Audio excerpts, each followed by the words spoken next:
The announcement that stopped tennis, continued and completed. The room fell deathly silent, the kind of hush that hits when something truly unexpected lands. Then it exploded into chaos. Phones came out instantly. Journalists typed furiously. Players exchanged glances that blended real happiness for a peer with the instinctive "what about me?" math every athlete does in such moments. Officials looked lost, hunting for rules that didn't exist for a situation like this. And in the middle of it all stood 19-year-old Eala, poised, grateful, and clearly taking a moment to absorb the overwhelming shift. She thanked Prince Abdullah with warm sincerity, gave heartfelt recognition to the Philippines and her supporters, and kept returning to one word: responsibility. It was a theme she would emphasize in every interview that followed. Within hours, the story detonated across global media and social platforms. The world reacts. Filipino fans erupted in pure celebration. Back home, the news swallowed social media timelines. Pride poured out from every corner of the country and its vast diaspora. Athletes from other sports sent congratulations, hailing it as a breakthrough moment for a young Southeast Asian woman on the world stage. Yet the joy was met with immediate skepticism and heated debate.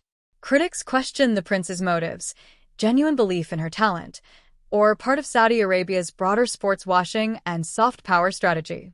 Conversations exploded about patronage in women's tennis, athlete independence, potential double standards, male stars accept massive deals with far less scrutiny, and the ethics of private royal funding in sport. Then Rafael Nadal stepped into the frame. The 22-time Grand Slam champion, a living symbol of grit and excellence, was present at the Foro Italico. Cameras captured his subtle reaction, a quiet pause, an unreadable expression that fans and pundits dissected for days. Nadal, who had mentored Alex through his academy, became the silent, powerful witness to this pivotal chapter. Beyond the money, ultimately, the moment was never really about the $2 million. It was about visibility and possibility. A young talent from a nation the tennis world had long overlooked was suddenly handed resources that could fast-track her to the very top. It raised deeper questions.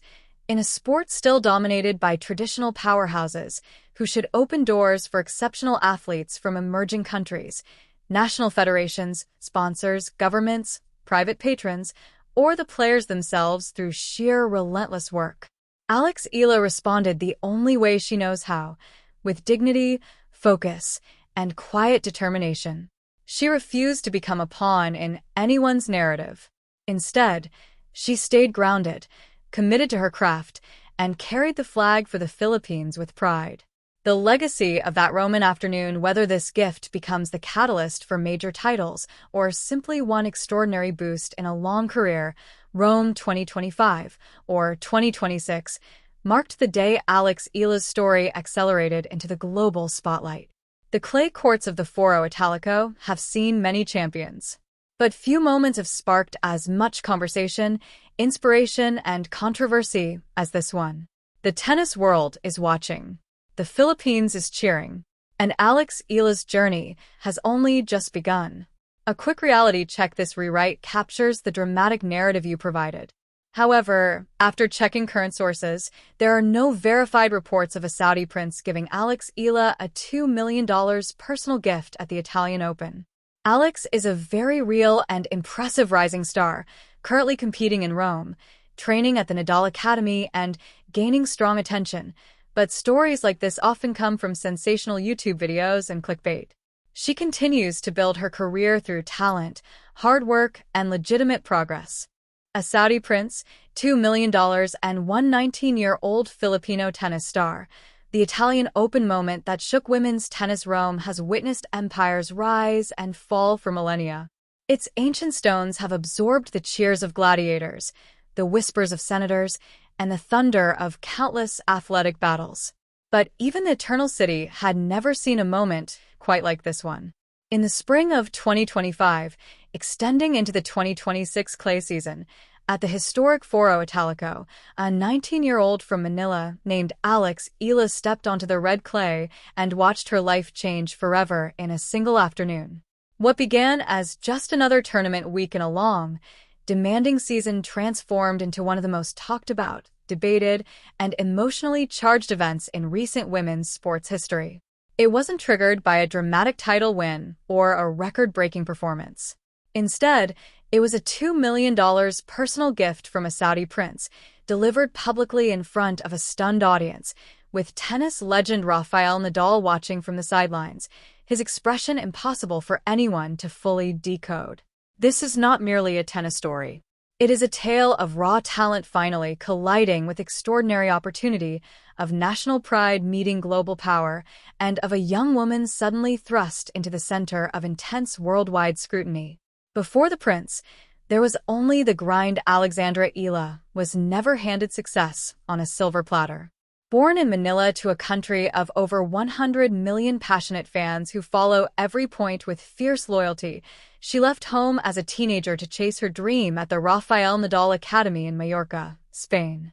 While her peers navigated typical teenage social lives, parties, and school dramas, Alex spent her days in relentless pursuit, studying footwork patterns until they became instinct, breaking down hours of opponent footage, and pushing her body through conditioning sessions that would break most adults. The WTA Tour is merciless. It chews up promising talent, tests every layer of resilience, physical, mental, financial, and emotional, and often spits out broken confidence. Many young players arrive with bright futures and leave with permanent scars. Alex not only survived, she evolved into something formidable. By the time the Italian Open arrived, her game had matured into a rare, complete package, surprising power that caught bigger opponents off guard despite her relatively slight frame, surgical precision that could dismantle even the most patient defensive players, and an emotional composure far beyond her years. Coaches who had worked with her described it as something almost unteachable. She had moved from promising prospect to genuine threat, opponents now prepared specifically for her. Rome was supposed to be another important stepping stone, collecting ranking points, building momentum on clay, and quietly proving she belonged at the highest table. No one, not her coaches, not her team, not even her most devoted Filipino supporters staying up at impossible hours back home, anticipated that this tournament would become something far bigger. The day Power walked in on an otherwise ordinary afternoon at the Foro Italico, with the Mediterranean spring air carrying the scent of clay and pine, everything shifted. A black motorcade pulled up. Security presence multiplied almost instantly. Whispers spread like wildfire through the media sections and player areas. Something significant had arrived, and the tournament's rhythm quietly rearranged itself around it. Prince Abdullah, a member of the Saudi royal family whose influence stretches across global industries and sports investments, had come. Saudi Arabia had already made massive waves in Formula One, golf, boxing, football, and beyond. Tennis remained one of the final major frontiers. He didn't request a seat for a high-profile match or the final. He specifically asked to watch Alex Eala's practice session. For 40 full minutes, he observed in complete silence, focused, evaluative, his expression unreadable in the way only those accustomed to enormous decisions can be. When the session ended, a member of his delegation approached Alex's management with a direct message. The prince wished to arrange a private meeting. The announcement that stopped tennis. The meeting was discreet. Small, controlled, no recordings. What was discussed in detail stayed private, but what emerged the next day left nothing to the imagination. During a tournament reception attended by sponsors, officials, select media, and players, the announcement landed. Through a representative speaking in measured English, Prince Abdullah publicly committed $2 million of his personal funds to support Alex Eala's career development. This wasn't routed through a faceless foundation or structured as a standard sponsorship deal. It was framed as a direct, personal gesture, covering elite training resources, international travel infrastructure, coaching support, and a dedicated performance team. The room fell into stunned silence. Then it exploded. Journalists scrambled for their phones and laptops. Players exchanged loaded glances, mixtures of genuine happiness for a colleague and the instinctive competitive arithmetic every athlete performs. Tournament officials searched desperately for protocol that simply didn't exist for such an unprecedented situation. At the center of the storm stood 19-year-old Eala, composed, gracious, visibly moved but firmly in control. She thanked the prince with sincere warmth, honored the Philippines and her supporters, and spoke repeatedly about responsibility, a word she would return to in interview after interview in the days that followed. Within hours, the story went nuclear. It dominated social media, sports news cycles, and conversations across continents. The world's reaction. Filipino fans erupted in pure, overwhelming celebration. Social media in the Philippines and among the global diaspora trended so powerfully that it pushed aside almost everything else. Pride poured out in waves. Athletes from other sports, not just tennis, sent congratulations, recognizing the historic weight of a young Asian woman receiving this caliber of international backing. But the celebration was met with equally sharp criticism and intense debate. Some viewed it as genuine investment in exceptional talent. Others saw it as calculated soft power, part of Saudi Arabia's broader strategy to expand its influence in global sports. Heated discussions filled comment sections and timelines. Was accepting such patronage empowering or compromising for a female athlete? Should women face different scrutiny than male athletes who have long accepted massive deals? What does this mean for independence, motivation, and the future of funding in a sport still dominated by traditional structures? And then, as if the moment needed one more iconic layer, Rafael Nadal appeared in the frame. The Spanish legend, a man whose mere presence commands reverence and whose career stands as a living testament to discipline, resilience, and overcoming odds, watched the announcement unfold. Cameras captured his subtle reaction, a brief pause, an unreadable expression that instantly became its own Rorschach test. In just 4 quiet seconds, the internet projected endless interpretations onto it. Nadal, who had mentored Alex through his academy, stood as the ultimate silent witness to this new chapter. What it all really meant in the end, it was never really just about the $2 million. It was about visibility, possibility, and acceleration.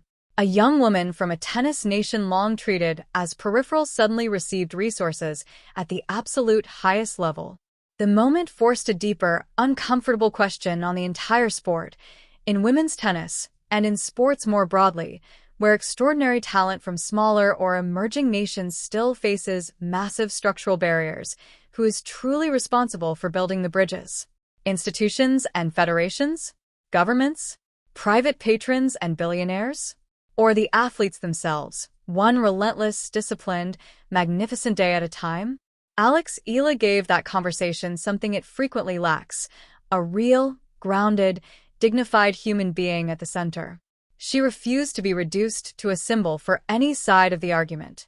She remained focused, purposeful, and committed to representing her country with pride and integrity.